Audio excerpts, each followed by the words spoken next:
శ్రీమాత్రే నమ. జయ గురు దత్తాత్రేయ నమ. ఈ వీడియోలో మనం వృషభ రాశి వారికి జనవరి 1వ తారీఖు నుంచి మార్చి 31 మధ్యలో జరగబోయే త్రైమాసిక ఫలితాలు తెలుసుకునే ప్రయత్నం చేద్దాం.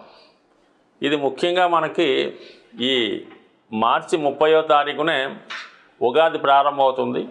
అక్కడి నుంచి మనం ఉగాది ఫలితాలు తెలుసుకునే ప్రయత్నం చేద్దాం. ముందుగా ఈ 3 నెలల్లో కొన్ని ముఖ్యమైనటువంటి గ్రహాలు మారడం జరుగుతుంది. అందులో ముఖ్యంగా శని భగవానుడు మార్చి 29వ తారీఖున వృషభ రాశి వారికి ఏకాదశ స్థానంలోకి మారడం జరుగుతూ ఉంది. అంటే అప్పటిదాకా దశమ స్థానంలో సంచరిస్తాడు కాబట్టి మరి ఈ జాతకులకి మీరు ఖచ్చితంగా ఈ ఉగాది వరకు ఎదురు చూస్తే ఉగాది నుంచి మీకు శని అనుకూల స్థితి అయినటువంటి 11వ స్థానంలోకి రావడం జరుగుతుంది. అక్కడ నుంచి సుమారుగా మీకు 2.5 సంవత్సరాల పాటు మరి మిగతా గ్రహాల అనుకూలతను బట్టి చాలా వరకు మీకు వృత్తి ఉద్యోగ వ్యవహారాల్లో చాలా వరకు సంపూర్ణమైనటువంటి ప్రోత్సాహాన్ని ఇవ్వడం జరుగుతూ ఉంటుంది. అది మీరు ఎంత కష్టపడితే దానికి అంత ప్రతిఫలాన్ని మీరు ఆ సమయంలో పొందగలుగుతుంటారు. సుమారుగా ప్రతి 30 సంవత్సరాలకి ఒకసారి ఈ శని భగవానుడు మీకు 11వ స్థానంలోకి రావడం జరుగుతూ ఉంటుంది. అది సుమారుగా అక్కడ 2.5 సంవత్సరాలు ఉండడం వల్ల 27 సంవత్సరాల తర్వాత ప్రవేశించి 2.5 సంవత్సరాలు ఉండడం జరుగుతుంది. మరి ప్రస్తుతం దశమ స్థానంలోనే మనకి శనిగ్రహ సంచారం జరుగుతుంది. అది చాలా వరకు వృత్తి సంబంధించిన విషయాల్లో చాలా కష్టపడితే తప్ప ఫలితాన్ని ఇవ్వడం అన్నది సాధారణకు జరగదు. అలాగే వృత్తిలో మీకు గత కొంతకాలంగా ఎటువంటి ప్రమోషన్లు కానీ రాకపోవడం కానీ కష్టానికి తగ్గ ప్రతిఫలం లేకపోవడం కూడా జరుగుతూ ఉంటుంది. బట్ ఏదైనా దశమ స్థానంలో ఉన్నటువంటి శని భగవానుడు 12వ స్థానాన్ని 3వ దృష్టితో వీక్షించడం వలన జాతకుడికి ఏంటంటే కొన్ని అనవసరమైనటువంటి ఖర్చులు, కొన్ని అక్కర్లేని వ్యవహారాల్లో తలదూర్చడం వల్ల నష్టపోవడం జరుగుతూ ఉంటుంది. ఏదైనా దీర్ఘకాలిక పెట్టుబడులు పెట్టినా, స్థిరాస్తికి సంబంధించిన వాటి విషయంలో ఎవరికైనా రుణాలు ఇచ్చినా, కలిసి వ్యాపారం చేసినా నష్టపోవడం జరుగుతుంది. జాతకుడు సొంత ప్రాంతంలో పెద్దగా అభివృద్ధి లేకపోవడం వల్ల వేరే రాష్ట్రానికి కానీ వేరే ప్రాంతానికి కానీ అక్కడ వెళ్ళి అక్కడ జీవనోపాధి కొరకు ప్రయత్నించినప్పటికీ కూడా సరైనటువంటి అవకాశాలు లేకపోవడం, అలాగే అక్కడ వచ్చినటువంటి ఆదాయానికి ఖర్చులకి అవగాహన లేకపోవడం వల్ల చాలా వరకు జాతకుడు ఇబ్బంది పడటం జరుగుతూ ఉంటుంది. అంటే ఎవరైతే ముఖ్యంగా విదేశాల్లో పనిచేస్తూ చదువుకోవడానికి వెళ్ళినటువంటి విద్యార్థులు కానీ, ఉద్యోగ నిమిత్తం వెళ్ళినటువంటి నిరుద్యోగులు కానీ అక్కడ సరైనటువంటి అవకాశాలు లేకపోవడం వల్ల తిరిగి స్వదేశం వద్దామనే ప్రయత్నంలో చాలామంది ఉండడం జరుగుతూ ఉంటుంది. అటువంటి వారు మరింతకాలం ఎదురు చూశారు కాబట్టి మీరు మార్చి నెలాఖరు వరకు ఖచ్చితంగా ఎదురు చూడండి. ఈ రాబోయే 3 నెలలు అంటే జనవరి, ఫిబ్రవరి, మార్చిలో అక్కడ ఉన్నటువంటి పరిస్థితులకు అనుగుణంగా ఏదో ఒక కొద్దిపాటి చిన్న స్థాయి ఉద్యోగంలో ప్రవేశించి మీలో ఉన్నటువంటి నైపుణ్యాన్ని పెంచుకోవడం వల్ల ఎప్పుడైతే మీకు ఏప్రిల్ ఎంటర్ అయిందో మీకు ఖచ్చితంగా ఒక చెప్పుకోదగ్గ మంచి ఉద్యోగంలో చేరడం జరుగుతుంటుంది.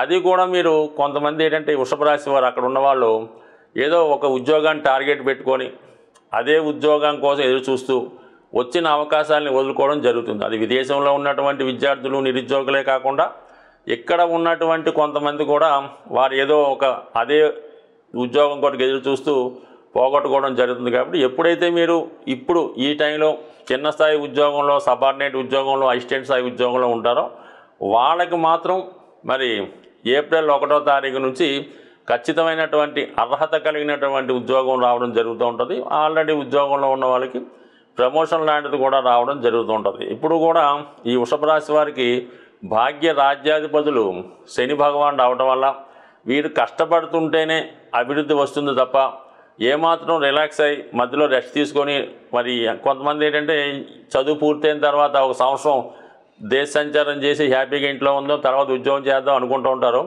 అటువంటి వారు మరి 1 సంవత్సరం గ్యాప్ తీసుకున్నా మొత్తం జీవితాంతం అంతా గ్యాప్ తీసుకున్నట్టు అవుతుంది. కాబట్టి ఇమీడియట్గా వచ్చిన అవకాశాన్ని సద్వినియోగం చేసుకుంటే ఏప్రిల్ తర్వాత అద్భుతమైనటువంటి రాజయోగం లాంటిది ఈ వృషభ రాశి వారికి రావడం జరుగుతుంది. ఒకసారి మీరు ఆలోచించి ప్రయత్నం చేయండి. ఇక గురు భగవానుడు కూడా మీకు ఇంచుమించుగా మనకి ఈ 3 నెలలు కూడా వృషభ రాశిలోనే సంచరించడం జరుగుతుంది. అయితే ఇప్పుడు వక్ర గమనంలో ఉన్నటువంటి గురువు ఫిబ్రవరి 4 తర్వాత రుజు మార్గంలోకి రావడం జరుగుతూ ఉంటుంది. ఇప్పుడు వక్ర గమనంలో ఉన్నటువంటి గురు భగవానుడు మీకు 12వ స్థానంలో ఉన్నటువంటి ఫలితాలు కూడా ఇవ్వడం వల్ల మీరు చాలా వరకు కొన్ని అదనపు బాధ్యతలు మీ మీద వేసుకోవడం జరుగుతూ ఉంటుంది. అంటే ఎవరినైనా చదివించడం, ఎవరికో ఆర్థిక సహాయం చేయడం, కొంతవరకు శని దృష్టి కూడా వ్యయం మీద ఉండడం వల్ల ఏదన్నా వ్యసనాలకో ఏదన్నా అక్కర్లేని వారికి అపాత్ర దానం చేయడం లాంటిది కూడా జరగవచ్చు. ఎప్పుడైతే గురువు రుజు మార్గంలోకి వచ్చాడో ఆటోమేటిక్గా మీ యొక్క చిన్న చిన్న పొరపాట్లు కానీ మిస్టేక్స్ కానీ సరి చేసుకుంటారు ఫిబ్రవరి 4 తర్వాత. ఆ ఫిబ్రవరి 4 నుంచి ఏమవుతుందంటే గురువు అటు 5, 9 స్థానాల్ని యాక్టివేట్ చేయడం వల్ల మీ యొక్క పూర్వపుణ్యం జనరేట్ అవుతుంది. ఆ ఫలితం కారణంగా మీకు మంచి అదృష్టం కలిసి రావడం, ఆరోగ్యపరంగా బాగోవడం, ముఖ్యంగా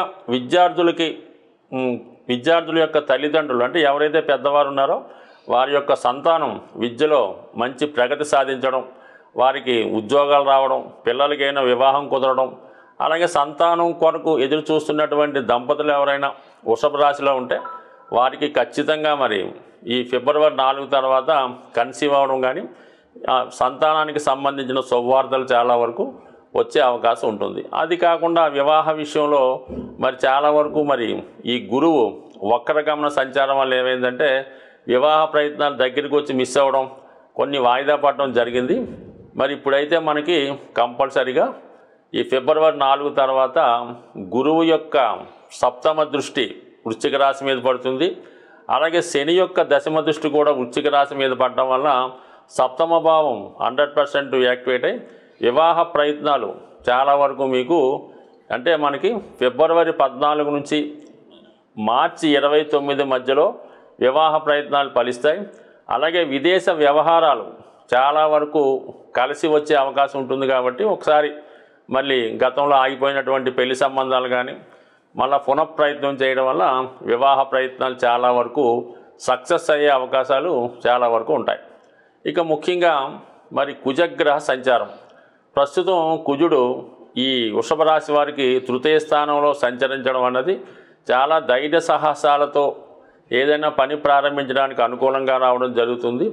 అయితే ఏంటంటే మనకి జనవరి 21వ తారీఖు నుంచి మరి కుజుడు వక్ర గమనంతో తిరిగి మళ్ళా మిథునంలోకి ప్రవేశించడం వల్ల అంటే ధనస్థానంలోకి ప్రవేశించడం జరుగుతుంది. ఇంచుమించుగా మనకి అదే స్థానంలో ఏప్రిల్ 2 వరకు సంచరించడం వల్ల ఒక విధంగా కుటుంబపరమైనటువంటి చికాకులు ఇబ్బందులు వచ్చే అవకాశం ఉంది. మరి కుటుంబంలో ఎవరో ఒకరికి మరి ఏదైనా ఉద్యోగం రావడం వల్ల కానీ విదేశంలో చదువు అవకాశాలు రావడం కానీ లేదంటే కుటుంబంతో విభేదించి తిరిగి మళ్ళా వాళ్ళు కుటుంబాన్ని విడిచి దూర ప్రాంతం వెళ్ళవలసి రావడం కానీ జరుగుతూ ఉంటుంది. అలాగే ఆర్థిక సంబంధించిన విషయాల్లో చాలా వరకు కుటుంబ సభ్యుల మధ్య విభేదాల వల్ల అయితేనే ఏదైనా స్థిరాస్తి అమ్మి కొనడం వల్ల వచ్చిన ధనం వల్ల అయితేనే చాలా వరకు కుటుంబ సభ్యుల మధ్య ఆర్థిక సంబంధించిన విషయాల్లో మనస్పర్ధలు విభేదాలు వచ్చి అవి కుటుంబం విడిపోయేంత వరకు వచ్చే అవకాశాలు ఉంటుంది. అలాగే ఈ సమయంలో మీరు ఎవరిని నమ్మినా వారు మిమ్మల్ని ఏదో రకంగా మోసం చేయడం, మీరు మంచి చెప్పినా కూడా దాన్ని విపరీతంగా అర్థం చేసుకొని మిమ్మల్ని నిందించడం జరుగుతూ ఉంటుంది. కాబట్టి సాధ్యమైనంత వరకు మరి జనవరి 21 నుంచి ఏప్రిల్ 2వ తారీఖు వరకు మరి అటు ఆర్థిక విషయాల్లో కూడా చాలా జాగ్రత్తగా ఉండండి. ఎవరికైనా మంచి చెప్పే విషయంలో కానీ మాట ఇచ్చే విషయంలో కూడా చాలా వరకు మరి ఒక సామరస్య ధోరణిలో సావకాశంగా నెమ్మదిగా చెప్పాలి తప్ప అథారిటీగానో గట్టిగానో చెప్పడం వల్ల అది కుటుంబం స్ప్లిట్ అయ్యే వరకు వస్తుంది. అలాగే మంచి సంబంధాలు చెడిపోయే అవకాశం ఉంది. ముఖ్యంగా అమ్మాయిలు ఎవరైతే ఉన్నారో వారి యొక్క వివాహ జీవితంలో భర్త గారితో కానీ అత్తవారితో కానీ అత్తవారి కుటుంబంతో కానీ విభేదాలు ఎక్కువగా వచ్చే అవకాశం ఉంది. కాబట్టి సాధ్యమైనంత వరకు సామరస్య ధోరణిలోనే వ్యవహరించడం మంచిది. అలాగే ఏంటంటే ఏదన్నా కొత్త వ్యవహారాలు స్టార్ట్ చేయనప్పుడు జాగ్రత్త వహించండి. ముఖ్యంగా మరి వ్యసనాలకు సంబంధించిన విషయాల్లో ఏదన్నా ఆన్లైన్ గేమ్స్ బెట్టింగు జూదం విషయంలో జాగ్రత్తగా ఉండకపోతే చాలా వరకు పంచమంలో ఉన్నటువంటి కేతువు, వేయిలో ఉన్నటువంటి మరి వేయి స్థానంపై ఉన్నటువంటి శని దృష్టి మిమ్మల్ని చాలా వరకు ఈ వ్యసనాల వల్ల జూదం వల్ల నష్టపోయే అవకాశం ఉంది. కాబట్టి జాగ్రత్త వహించడం మంచిది. బట్ ఏదైనా ఈ రాశివారు కుజగ్రహ అనుగ్రహం కోసం ప్రతి మంగళవారం రోజు సుబ్రహ్మణ్య స్వామిని ఆరాధించడం కానీ, వీలైతే హనుమాన్ టెంపుల్కి వెళ్ళి హనుమాన్ని సింధూరంతో అభిషేకం చేసుకోవడం వల్ల, నిరంతరం హనుమాన్ చాలీసా పారాయణ వల్ల జాతకుడు చేపట్టిన కార్యక్రమం చాలా వరకు విజయవంతం అయ్యే అవకాశం ఉంది.